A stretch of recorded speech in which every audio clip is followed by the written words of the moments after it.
할렐루야, 반갑습니다. 제가 오늘 강의해야 할 제목은 비혼주의 극복인데, 비혼주의와 성경적 극복에 관해서 오늘 잠시 말씀을 나누는 시간을 갖겠습니다. 인류 역사는 아담과 하와의 첫 결혼으로 시작을 했죠. 마지막 마치는 것은 새하늘과 새 땅에서 신랑 되신 그리스도와 신부된 우리 성도들의 혼인잔치로 마치는 것으로 되어 있습니다. 모세오경과 사도 바울의 서신서, 그리고 예수님의 결혼에 대한 가르침을 굳이 말하지 않는다 할지라도 천지창조 후에 하나님께서 인간들에게 생육하고 번성하여 땅에 충만하라 라고 말씀하신 이 말씀은 결혼 제도를 통해서 성취하게 되는 중요한 제도라고 이야기를 할 수 있을 것입니다. 그런데 오늘날 결혼을 기피하는 비혼주의가 확산됨으로 인해서 심각한 사회적 그리고 우리 기독교적 문제가 되고 있다는 사실인 것입니다. 비혼주의가 뭔가? 저도 이 주제를 제안을 받고 저도 한번 찾아보면서 관심을 갖게 됐습니다. 비혼주의란 먼저 한문으로 풀이한다고 하면 안일비 그리고 혼일할 혼, 그렇습니다. 안일비 혼일할 혼. 그래서 혼인을 하지 않는 상태, 이것을 비혼이라고 규정을 할 수 있죠. 그러니까 비혼주의라고 하는 것은 쉽게 말하면 자발적으로 혼인을 하지 않겠다라고 하는 상태를 고집하는 사람들, 이런 사람들을 비혼주의자라 이렇게 규정할 수 있습니다. 과거에는 결혼하지 않고 평생을 독신으로 지내는 사람들이 있었죠. 이런 사람들은 우리가 흔히 독신주의자라 이렇게 불러왔습니다. 쉽게 말하면 그 독신주의자가 요즘에는 비혼주의자로 변했다 이렇게 또 이해할 수도 있습니다. 여기서 비혼이나 또는 비슷한 미혼이나 비혼이나 이 두 가지는 비슷한 것 아닌가라고 생각할 수도 있지만은, 그러나 여기에는 분명한 차이가 있다는 것입니다. 미혼은 그냥 그 사람이 결혼을 했는지 안 했는지를 따지는 그런 규정입니다. 어떤 서류에 기록할 때 당신이 결혼했냐 아니면 미혼이냐, 이때 미혼이란 단어를 사용하죠. 그런데 비혼이라고 하는 것은 현재 결혼하지 않은 상태일 뿐만 아니라 결혼하지 않을 것을 적극적으로 선택을 했기 때문에 앞으로도 결혼할 가능성이 없다라고 하는 선언적 의미가 담겨져 있다는 거죠. 그렇다면 이 비혼이 증가하는 원인은 무엇일까? 과거에는 비혼이라고 하는 단어가 별로 사용되지 않았는데 최근 들어서 증가하는 그런 추세에 있습니다. 그 이유가 도대체 뭘까? 2022년 통계가 현재 나와 있더라고요. 2022년 통계청 발표에 의하면은 남자들이 결혼하지 않는 이유를 크게 세 가지로 나눠 본다면, 첫 번째로는 결혼 자금이 부족해서가 제일 많습니다. 약 32% 정도 됩니다. 2위는 고용 상태, 다시 말하면 직장, 이런 부분이 불안정해서 결혼을 못하겠다, 한 16% 정도 됩니다. 세 번째가 결혼의 필요성을 굳이 느끼지 못해서, 이것이 한 12% 정도 된다고 봅니다. 이 남자들의 경우입니다. 여자들의 경우는 어떤가? 여자도 첫 번째로는 결혼 자금이 부족해서 라는 것이 약 25% 정도 됩니다. 2위는 결혼의 필요성을 느끼지 못해서 15% 정도 되고요. 그 다음에 세 번째로 출산과 양육이 부담이 되어져서 라고 하는 것이 13% 정도 되는 것으로 나와 있습니다. 그렇다면 미혼 남성과 여성이 공통적으로 결혼을 기피하는 현상, 거기에 대표적인 건 뭐냐? 물질 문제가 따른다는 거죠. 돈이 부족하다는 것이죠. 재정적인 문제가 되는 것입니다. 그래서 결혼하지 못하는 이유 중에 첫 번째는 재정적인 문제라는 것입니다. 성별적으로는 남성이 결혼 자금 혹은 직장 고용 상태를 1, 2위로 꼽은 것을 볼 때 재정적 능력에 대한 문제가 가장 큰 것으로 나타난 것이죠. 여성은 결혼의 필요성을 굳이 느끼지 못하거나 또는 결혼한 후에 임신, 출산, 양육 그리고 시부모를 섬기는 문제 이런 것들에 대한 부담을 느끼기 때문에 결혼을 기피한다는 것입니다. 두 번째로는 부모로부터 받은 영향이 결혼 기피에 영향을 준다는 것입니다. 비혼주의를 고집하는 사람들에게서 나타나는 공통점은 부모로부터 받은 영향을 무시할 수 없다는 거예요. 예를 들면 어렸을 때 집안이 너무 가난해서 늘 궁핍함을 경험했다든지 친구들은 학교 외에 여러 학원들을 전전하는데 자신은 학원 문턱에도 가보지 못한 그런 경우라든지 또는 부모님이 늘 돈 문제로 큰 소리를 내거나 다투는 것을 목격했을 경우 또는 부모님들이 때로 손찌검을 하거나 부부싸움하는 것을 보면서 성장했을 경우에 아이들은 어떻게 생각하냐면 나는 결혼 안 해. 난 절대 결혼 안 할 거야. 이렇게 비혼을 선언하는 경우가 있다는 것입니다. 세 번째로는 사랑에 실패한 경험이 또한 결혼을 기피하게 만든다는 것입니다. 첫사랑이든지 아니면 어떤 사랑을 했었는데 교제를 했었는데 크나큰 상처를 입었을 경우에 비혼을 주장하게 된다는 것입니다. 네 번째로는 문화적인 영향이라고 볼 수 있습니다. TV 드라마나 프로그램의 영향 무시할 수 없습니다. 지난해 연말 기안 84라고 하는 연예인이 있습니다. 이 친구가 나 혼자 산다라고 하는 프로그램으로 연예 대상을 수상한 것 여러분들 아시죠? 뜻밖이었습니다. 이 친구가 연예 대상을 받으리라고는 아무도 생각하지 못했습니다. 그런데 나 혼자 산다라고 하는 프로그램에서 이 친구가 대상을 받은 것입니다.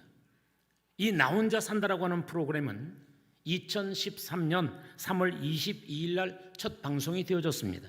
그리고 지난주까지 540회 방영이 되어졌습니다. 평균 시청률 7%에서 8%를 유지하고 있습니다.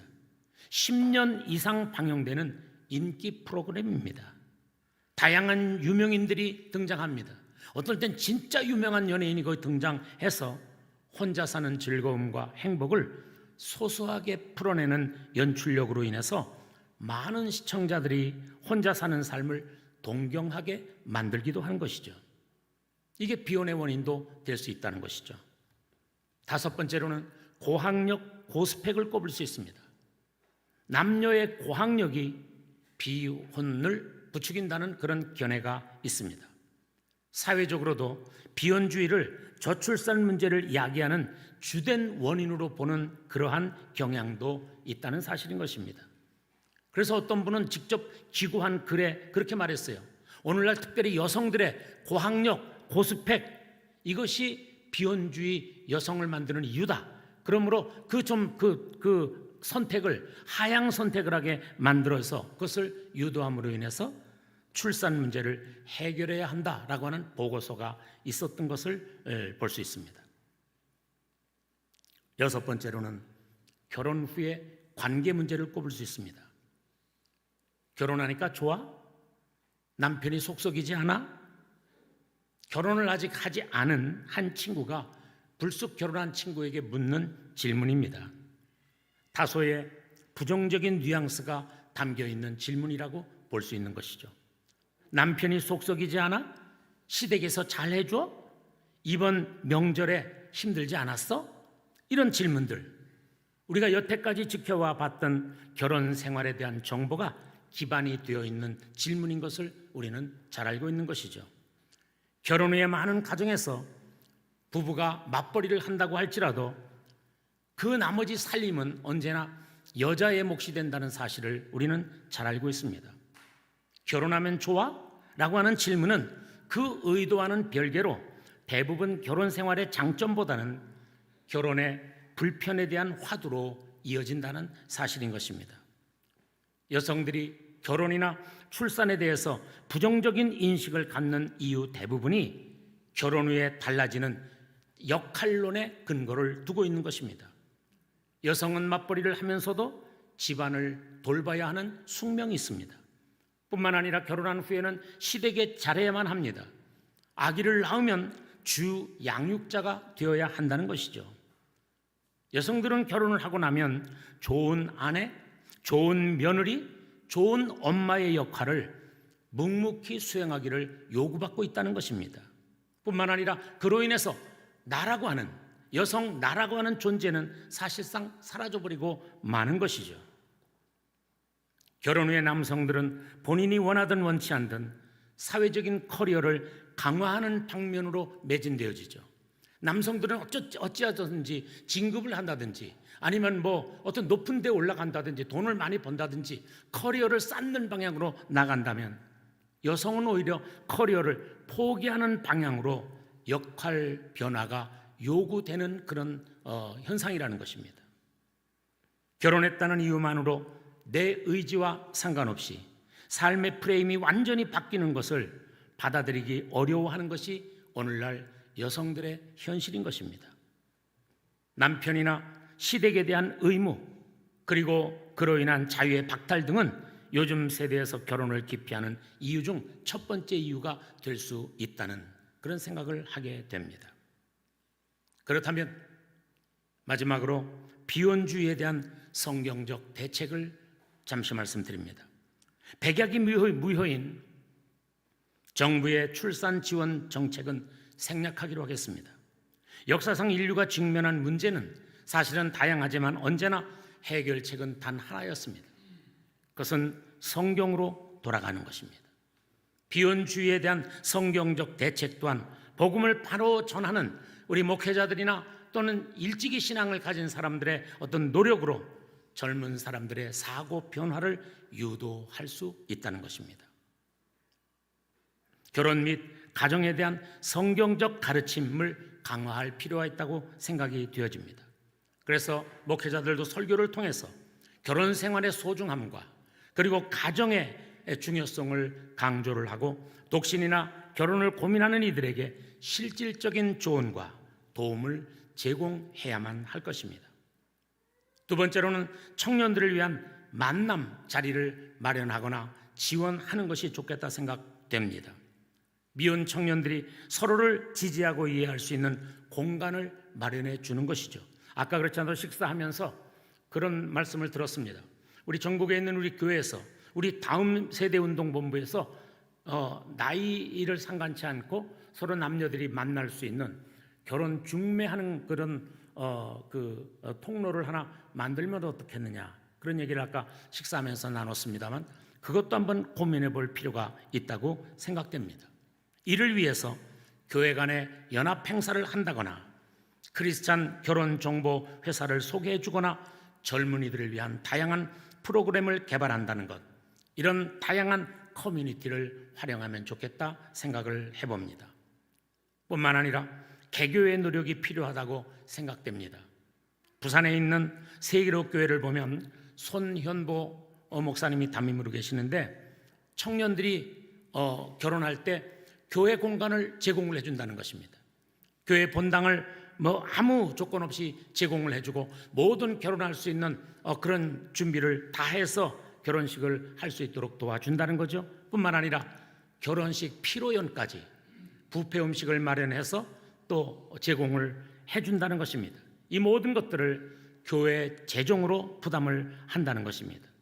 이것을 성도들에게 광고하고 성도들은 또한 공감대를 가지고 협력을 해준다는 것입니다. 뿐만 아니라 그들이 결혼해서 첫 아이를 낳게 되면 첫돌을 맞이한 경우에 모든 성도들이 보는 앞에서 기도를 해주고 금반지를 만들어서 끼워주고 출산 장려금도 교회에서 준다는 것입니다.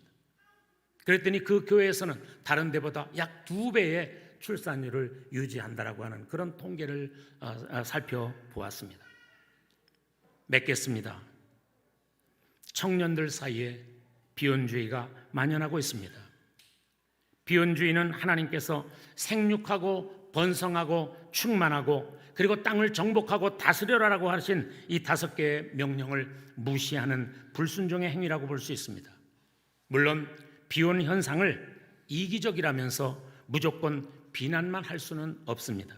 왜냐하면 성경에 보면은 독신의 은사를 받은 사람이 있다고 마태복음 19장 12절에는 말씀하고 있고 또 고린도전서 7장 1절에서 8절에 보면 독신의 유익을 사도 바울이 언급한 부분이 있기 때문에 그렇습니다. 이제 우리는 비혼주의 현상을 가져온 MZ세대들과 이들을 비판하는 올드한 기독교인들이라는 이분법적 사고를 이제 우리는 벗어나서 이 모든 현상이 우리 모두의 책임이라고 하는 사실을 서로 인정하고 개교회와 그리고 우리 교단적인 총회 그리고 신학교에서 개혁주의 성경적 세계관 확립을 위해서 피나는 노력을 해야 될 때가 아닌가 그런 생각을 해봅니다. 미약합니다. 제목을 받고 준비를 했습니다만 저도 잘 모르고 한 것도 있습니다. 하여튼 우리 젊은이들에게 큰 어떤 도움이 되었으면 좋겠습니다.